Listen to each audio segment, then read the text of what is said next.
Today's session is really going to be for anyone who's been brave enough, who might have thought about pulling some people together to create an action team, or perhaps you're not quite there yet, but you've been thinking about wanting to create an action team, and you're starting to think, yeah, okay, that's fine, but what on earth am I going to do at the first meeting? Like, what am I actually going to do when I bring these people together? So now you might also already have an action team, and you might be just thinking of reinvigorating it or coming back and you want some ideas to get started. All of these ideas today are going to help you no matter which one of those positions that you're in. Now, what we're going to talk about today is very much in the foundational stage of my Community Wellbeing Blueprint, but it's a critical, really important early step that really sets you up for future success when you're looking to create a community-driven wellbeing solution.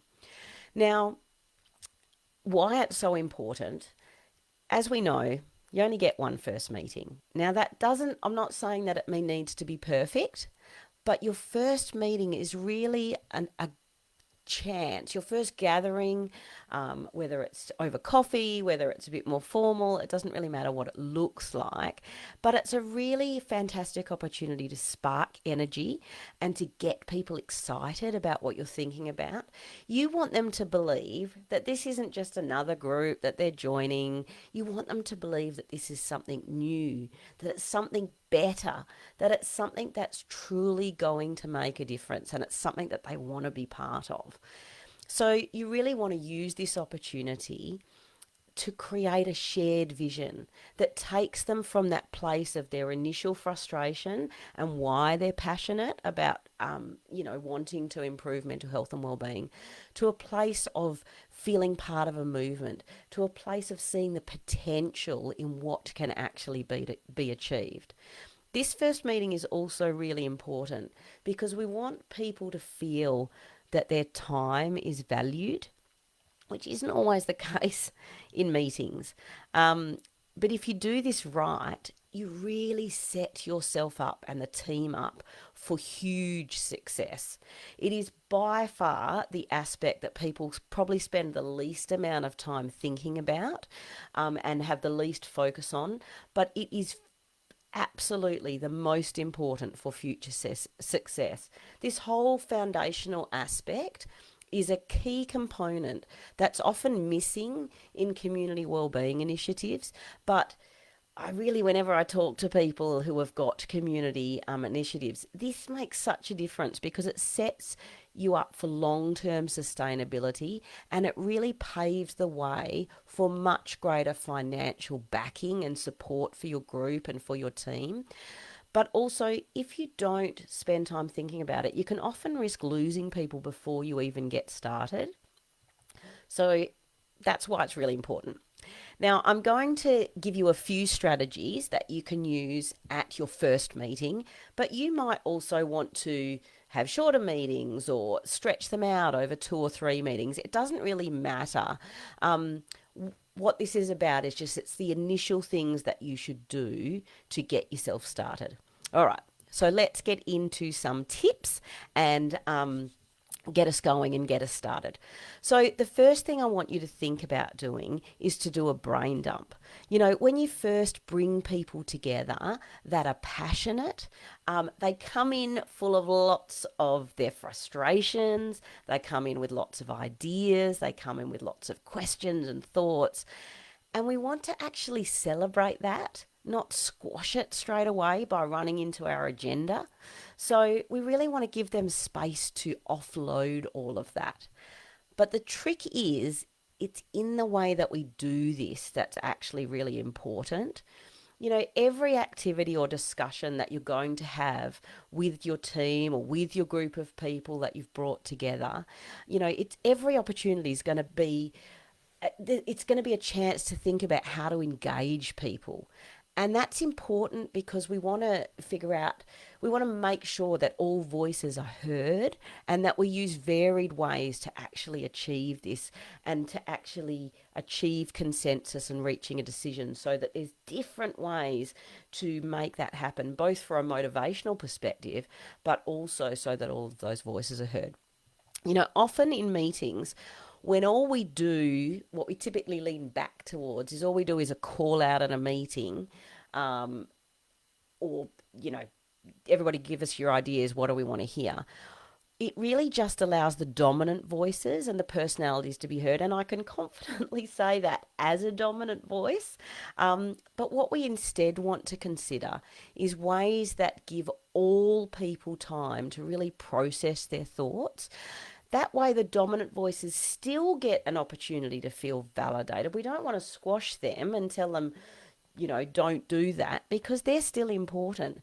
But it also allows those that are quieter, it gives them more time to process and gives them an opportunity to be heard and give their input as well.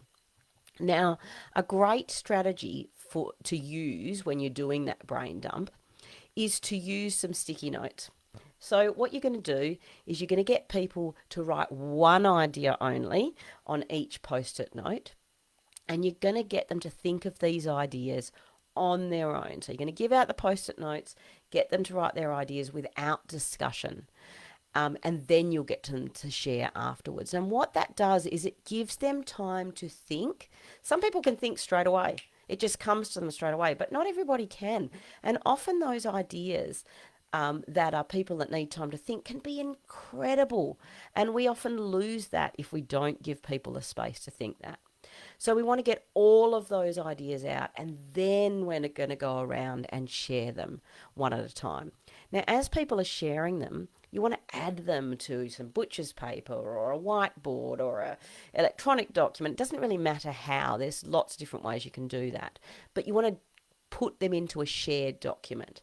And now, just to get a little bit technical, but it's an important thing to mention, is after that meeting, you want to save that document, whether it's a photo of it, whether it's it's written up, it doesn't matter. And, for want of a better opportunity, take a photo of it rather than not saving it. But save it into a folder, give it the name of your action team, or save it into a drive or whatever you want, so that you can come back to it, because you absolutely will. But there's also an opportunity to share it back to the team so that they feel really validated and they feel that sense of progress. But also you can consider sharing it with the wider community through a local newsletter or a social media page, depending on what stage you're up to, or as you get to that stage later, you can come back to that document and share it, because that actually helps you to start creating awareness of the discussions that you're having behind the scenes, and really shows the wider community what it is that you're doing. And it will really help bring them along on the journey little bit by little bit and create buy-in for them, which is very, very important long term if you want this idea to be sustainable and successful. And this whole strategy in total, this brain dump idea, really helps to everyone to feel heard, and it really clears their mind. Instead of sitting and going, but I want to say that, but I want to say that, I've got this idea. It lets them clear that so that they can have that space to be able to focus on what you want to introduce next. Now, just a quick little side note to that. What you're basically doing is a strategy. You're doing this initial brain dump, but really what it leads itself into is a long-term strategy called a parking lot, which you can use at every meeting. And it's as simple as get a piece of paper, write the words parking lot at the top. You can make it pretty if you want to, but you can just keep it simple. And you plonk that document in the middle of the table at every meeting. And when something's discussed, so say, for example, you've got an activity you're doing or an agenda item you're trying to discuss, but somebody suddenly has a burning idea, which happens. Like some people who are like me, you suddenly think of something and you are desperate to interject and want to share it. But rather than interrupting the flow of the meeting or the flow of the discussion, if you have a parking lot, people can literally just write their ideas down, and you can come back to it at the end of the meeting, or you can come back to it at the next meeting, or whatever it might be. But it really helps to keep the flow of the meetings going. It celebrates the ideas that those interjectors have while respectfully helping them to not interject, if that makes sense. It keeps the meetings running on time, and it really ensures that those great ideas aren't lost and you can come back to them. All right. Tip number 2 and strategy number 2 to use in your first or your initial meetings is a shared understanding of a mentally healthy community. Now, if you've attended any of my masterclasses, you may be familiar with this activity. But what it is it's basically the reason why we do it is that everyone has a slightly different picture of what a mentally healthy community is and what that phrase means. And that phrase can really be applied to any organisation or group. So, what a mentally healthy football club is, what a mentally healthy school is, etc., etc. And we want to think about that in the context of our community. What do we want? What do we want our, you know, Parkville mentally healthy community to look like? Now, this strategy might seem overly simple, but it's very, very powerful, and it's really important in order to create a vision for what you're working towards as a team. So, what I want you to do is I want you to give everybody these sheets. You can give it to them one at a time, you can give it to them on a whiteboard, you can give it to them on a piece of paper, or you can give them all the questions at once. There's some choices you can make yourself. But what you want to ask them is, what comes to mind when you think of a mentally healthy community? What would you expect to see happening in a mentally healthy community and in our mentally health community? What would you expect to hear across the community? What would be prioritized across the community? What sort of things would be prioritized? What would be in place perhaps? And what would exist in terms of services or programs or whatever it might be? And how would community members act? Now, remember, we're thinking in a typical scenario. Obviously, it's not going to be all the time, but what would in a mentally healthy ideal community, what would that look like? Now, what you want to do is you want to get people to jot down their ideas once again on their own. And I will share, I'll do a live session at some stage about consensus strategies and different things that you can use to make decisions, because there's lots of different ways that you can do it and vary it. But just for now in this activity, you want people to jot people sorry, I'll say that again. You want people to jot down their ideas, but get them to do it on their own. So once again, they have time to think, because there's quite a lot to think about in this activity. And then what you want to do is when you go to share it, you want them to only share one idea on their page at a time. They might have a lot, but just say, I only want you to share one idea at a time. And the reason why you want to do this is that in that first round of sharing, at least, if not more so, but in that first round, you want to make sure every voice gets heard. And what can often happen is if you get one person to say their ideas and then move on, then one or two people end up just saying, oh, mine have all been said. And it, while not intentional, it leaves them feeling a little undervalued. So if you can really get everybody to say something, and then as you go on, you can start saying, okay, you can just share all of your things. You can sort of feel how the flow is going. Then once again, as I mentioned before, combine those ideas onto a whiteboard, a big sheet of paper. You may at that stage, or you may want to come back to this the next meeting. This is where you can have a little bit of flexibility. You might collate all those ideas, and then at the next meeting, you might actually show those ideas and get everyone to vote with little stickers or ticks or whatever it might be, their top 3 or the top 4 or whatever you want to do, and that they think are the most important. So, and you might call this the shared mentally healthy Parkville community document. Now, what you want to do is you want to save it again back into that folder of where you're going to start getting stuff, which is going to be super helpful when you're down in stage 3 or 4 and writing a wellbeing plan and needing some data collection from the beginning, or some evidence for your grant writing and things like that. So you're going to save it into that document. You're going to use it on your socials. You're going to share it with your community, and there's lots of ways you can build upon this.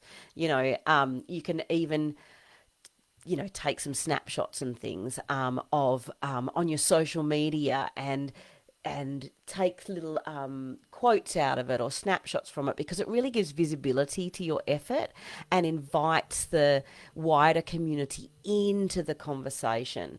Now, this whole shared understanding activity, it's really important because it creates a common vision for your team. It really lets you suddenly be on a shared alignment about what are the shared problems, where is the shared place we want to get towards, and it helps people move that mindset from only seeing the problems to actually seeing the potential of what can be achieved. So it's really, really important, and something that I really emphasize that everybody does, even if you've already got an established team. It's a fantastic activity to come back and do again. And you can do it in varied ways. You can do it by yourself first so you feel confident, then you can do it again with your team. There's lots of different ways we can modify this to suit. Now, just a little pro tip, really, really valuable. And you may have seen this in my live a couple of weeks ago, but it could have disappeared because Facebook takes the video off after 30 days, I think. But the next thing you want to move towards, so say for example in that next meeting you go back and you do the voting for that, you then want to follow it up with a tier 3 diagram. Now that's really where you map the strengths and the weaknesses of your community, specifically your community. So you're not just talking in general now, you're really diving into the specifics of what's happening, of things to celebrate, things to build upon, and things like that. Now, I'm not going to go into detail about this now because we just don't quite have time, and it'll be a very, very long video if I do. But like I said, I did do a video on this a couple of weeks ago. So I've linked the video for this in the description, and I'll pop it in again into the comments so that you can jump on it and watch the video replay. Of that, if you're interested in knowing how to do this. It's a really, really valuable activity that I encourage everyone to do so that you can really see what happens at different levels of, what you're trying to do across your community. And as I said, it's a great thing for that next meeting as a follow-up. It's also a super powerful tool for data collection and for future grant applications. So once again, suddenly you're getting all these little documents. You're only 2 meetings in and you've got 3 amazing documents as evidence as initial data collection. It's very, very powerful, which is why I harp on a lot about how important this foundational stage is. All right, so final tip, and this is a quick one, is that I want you to make every meeting, and most importantly the first, always about progress and a feeling of progress. Every meeting should be an opportunity to be moving forward and not just be an endless discussion. It frustrates me how often people and teams just go round and round talking about the problems, never making any progress. People's time is precious now more than ever. So it's really important for them to walk away with that feeling of success and that feeling of movement. And that is absolutely what will keep them coming back. That excitement and that feeling that they're part of this movement for something better and a movement for change. So really set yourself a clear intention and a plan for the meeting, even if it's small, just one outcome or, following what I've just said. And that'll really keep you focused when you're running the meeting. Choose one thing that you want to achieve or one decision that you want to make so that you can feel a sense of progress and a sense of achievement. And make sure to lock in at the end of every meeting when your next meeting is going to be, or at least a plan for how and when you're going to be connecting again next time. Because this really lets people know that you value their time, and all of it makes sure that the journey is enjoyable for you and for the team along the way, which ultimately will make this sustainable and will make it successful. All right, so quick challenge for this week. I just want you to grab a scrap of paper or a sticky note or whatever makes you happy and write down the first word or the first phrase that comes to mind for you when you think of a mentally healthy community. And I want you to just take a photo of it, or if you're feeling brave, take a selfie with you of it, and just pop that photo in the comments in the replay or on YouTube if you're watching this on a later on when this disappears and things like that. I will compile it into a word cloud, and I'm going to share that back with you later because it'll be a great starting point for your own ideas and give you a base for what you can use in terms of doing this yourself. And if you're feeling really brave, you could even do one of those activities above and share a photo of that. That would be super, super amazing. We'll see if anyone's feeling brave enough to try one of those. So just a quick recap of what we've covered. Things to nail at your first meeting. Absolutely a brain dump, and which leads long term into that parking lot strategy to let people clear their mental clutter and for people so that they can focus and feel valued and excited to get going. Running a shared understanding activity so that you build a common vision for what you want that mentally healthy community to look like. Don't forget that bonus that I mentioned, the tier 3 activity that you can watch the video of to use at your next meeting to follow up with. And as always, focus on progress and really having that feeling of moving forward all the time, no matter how small. Don't forget also to drop that photo in that we've just talked about, or a selfie of you if you're feeling brave. And as I said, you can even pop in a photo of you doing the shared mentally healthy community activity or the brain dump or whatever it might be. And I will share some of those ideas with you later. Now, as I mentioned, this stage is a super important part of the foundational stage of my Community Wellbeing Blueprint. And it really is a critical element of building a community-driven wellbeing solution, and it's the bit that's often overlooked. But if you'd like that full framework so you can really build a locally led wellbeing solution that's actually driven by common sense and the ideas that you have, and you want to go from your first coffee chat with the people that you bring together to a fully funded, sustainable, ongoing community wellbeing plan, then I'd love to invite you in to join the waitlist for my Community Wellbeing Changemaker membership.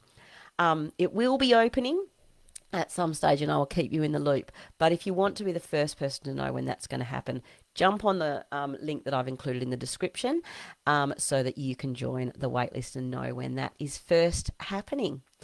Look, I'm going to leave you there today. It's been a big one, lots to digest, so please ask any questions if you'd like to know anything about the things that I've talked about today.